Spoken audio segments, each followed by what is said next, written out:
Hey, JJ, first on your team, how pretty close we were, I just realized that. What's up? Just physically, I didn't realize how close we were here. Proximity is Yes. is very tight. How many, or how impressive have you been kind of just with the offense to this early in the season, to have guys in and out? Luka missed 3 games, and what have you seen as kind of some of the keys as to why it's clicking this early? I think we've done a good job of screening, both on and off ball. DA's obviously been great at just getting guys open and forcing overs. That's been really good. I would say for both him and Jackson, being both a scorer and decision maker in the pocket has been really good. And then, big part of our offense, at least so far, has been just the play of Austin and Luka. Just both as creators for others and creating for themselves. How's DeAndre feeling the back coming? He's downgraded to questionable, so he's still dealing with some tightness and spasms in that mid-back. Looking at Miami, it seems like they're playing quite differently from how they were playing last year. It's just with the pace and the running and the offense, and I don't know, some of it like wheel concept from Memphis maybe. But what have you seen from them, and what kind of challenge does that present? Yeah, it's less wheel. I mean, I know they obviously hired Noah as a consultant. It's really it's about, first of all, establishing the pace. They're number one in the NBA in pace. They play super fast, and then that sort of swing drive over and over again until they get the advantage. And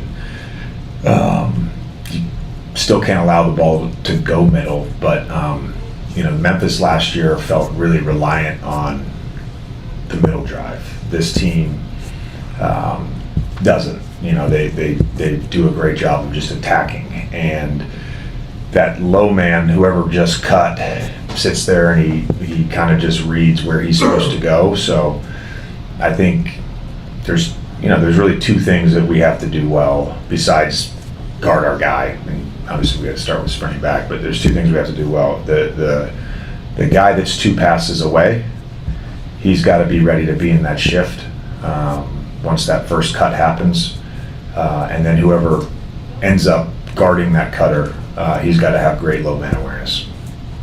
JJ, 2 for you. First, with Gabe, has there been any clarity on his timeline with the ankle? No, there's no update there.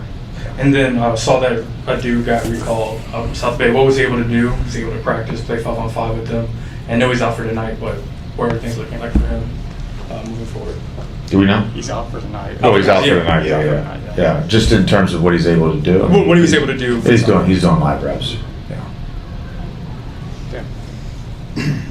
JJ, in this city, the Lakers and the Dodgers have always had sort of an interwoven culture, and Magic Johnson, and reasons like that. But now, obviously, with Mark owning both teams, what was it like yesterday seeing him hoist a World Series trophy, and what have your conversations been like with him so far?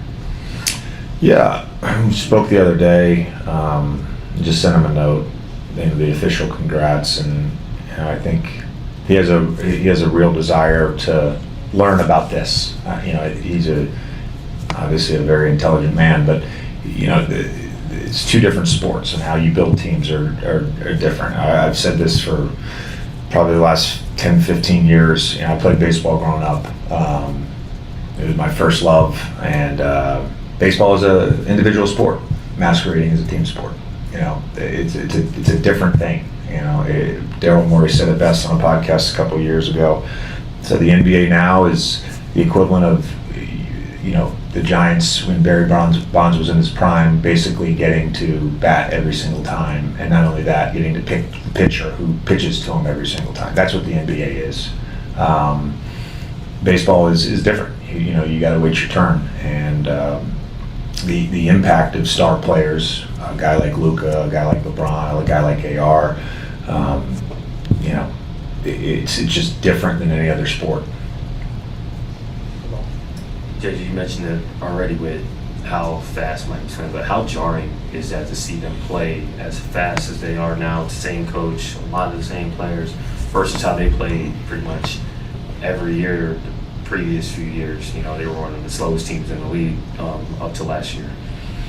Well, it's different watching it on film. It's not jarring or surprising.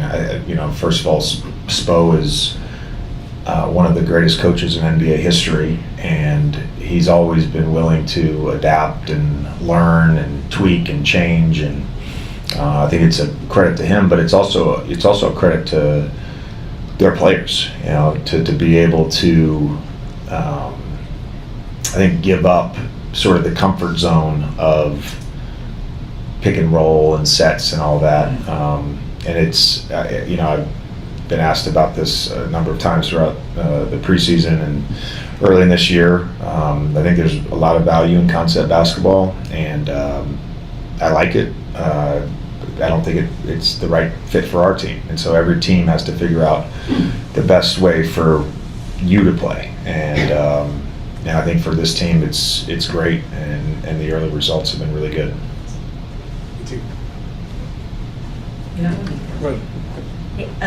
We see Austin and Luka kind of teasing each other a lot, kind of bantering back and forth. Like, how have you seen their relationship grow in the last few months now that Luka's been here?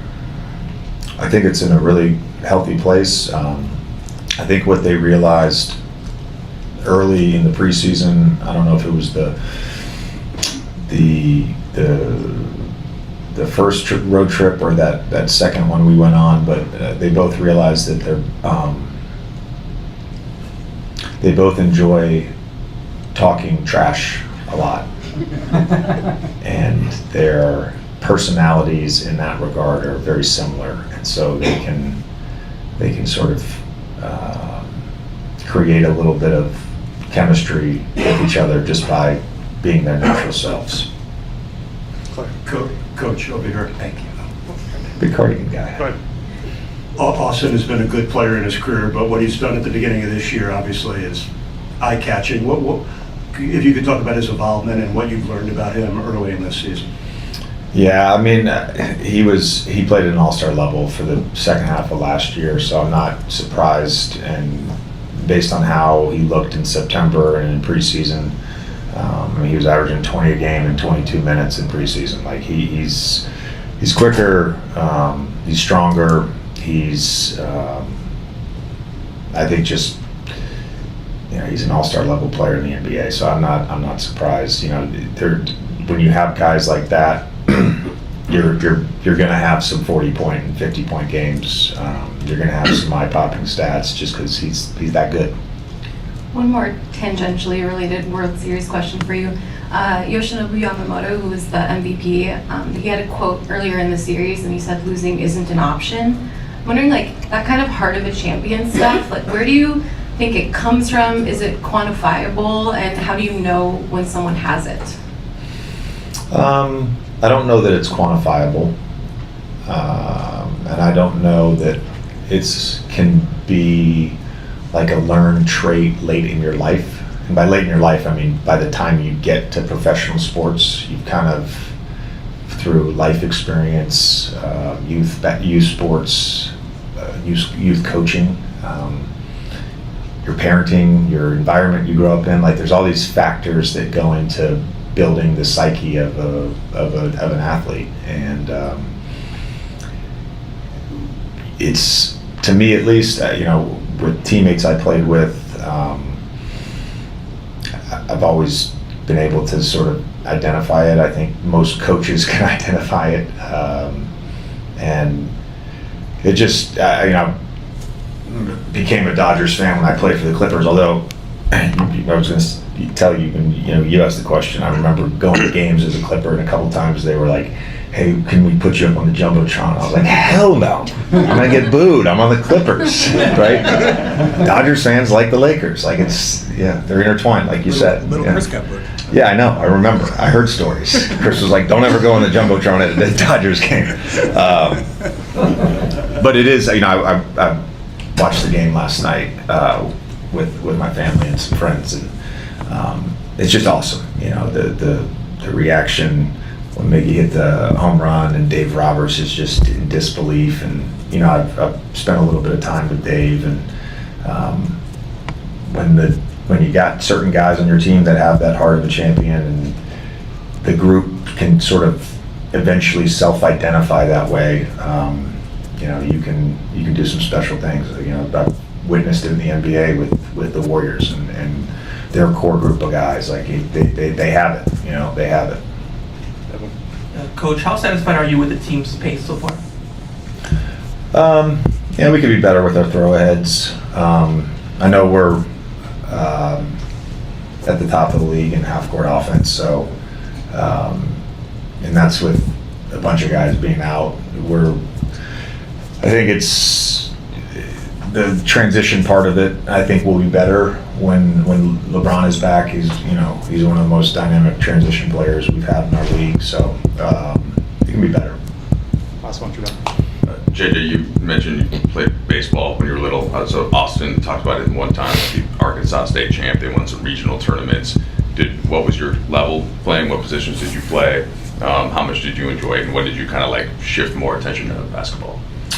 I was a pitcher. I played shortstop too, but I was a pitcher. I like to tell this story, but I lost one Little League game in 3 years of pitching. And there's 18 outs in a Little League game. I struck out 17 batters the game that I lost. And the other out was a grounder back to me, and I ran it to first. Not going to name the guy. Our shortstop had 9 errors, and I lost. And the only other time that I pitched in a game that I lost, I came in late. I had gone to nationals, and our all-star team was in the state tournament. I'd gone to nationals, drove through the middle of the night to pitch the next day when I got back from nationals, and game went into extra innings. I pitched all 8 innings, struck out like 13 batters with 1-3-2, and then the next day our starting pitcher didn't get off to a great start, so they're like, "Can you throw it again?" And I was like, "Gosh, okay, I'll try," and I got shelled. And Yamamoto last night, for him to come in and do what he did is just it's remarkable. Thanks, Coach. All right. J.J. Redick reflects on the Dodgers World Series triumph and his lifelong love for baseball.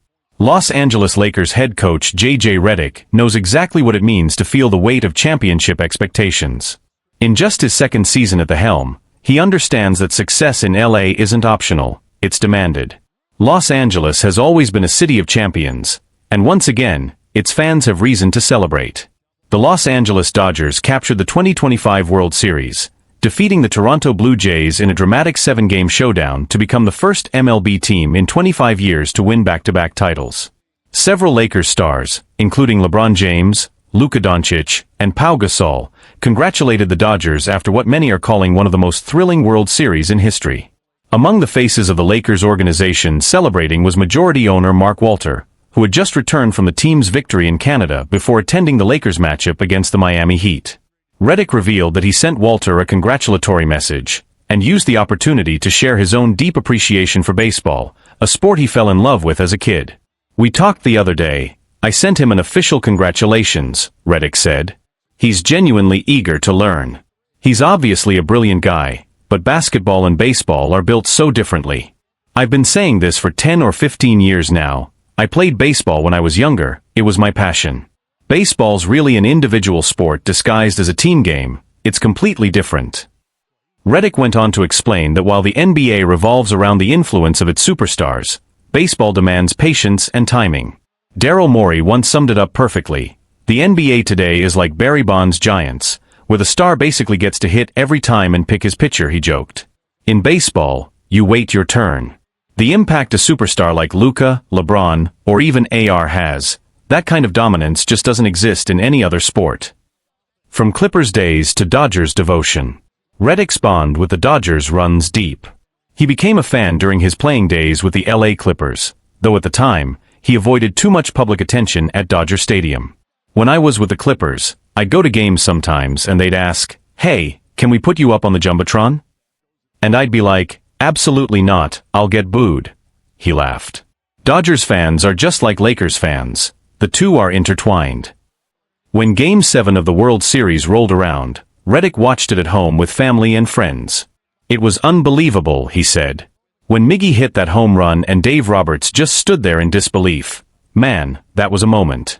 I've spent time around Dave, and when you've got guys like him, guys with a champion's heart, that's when a team truly becomes special. I've seen that same spirit in the NBA, like what the Warriors had during their run. It's real." A deep respect for greatness. Redick has always admired elite athletes and coaches, and his comments made clear how much respect he has for the Dodgers organization, from the players to the leadership. For a man tasked with returning the Lakers to championship form, it's easy to see the parallels.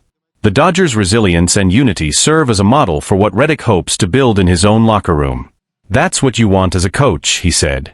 "A group that believes in each other, that has that collective fight.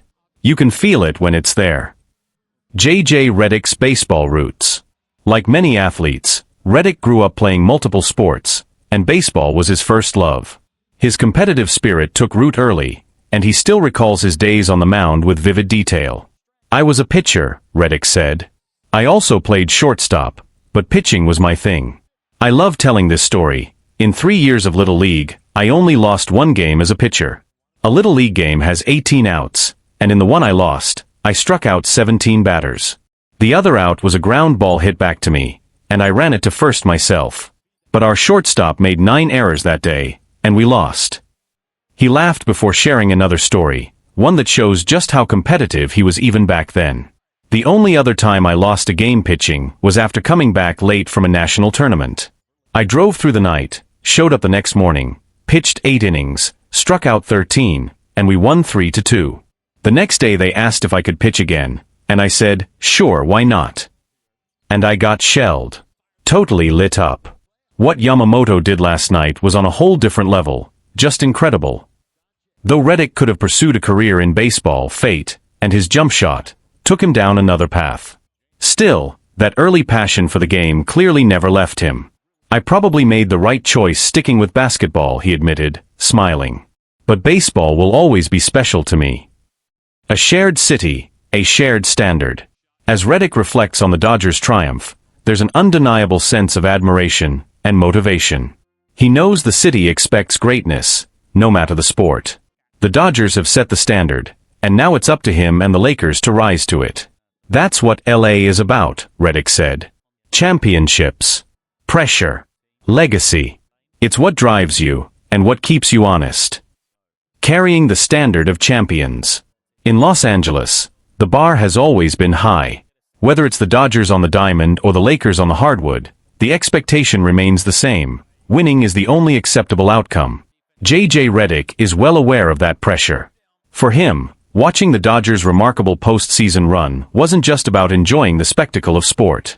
It was a reminder of what unity, discipline, and belief can accomplish when everything clicks.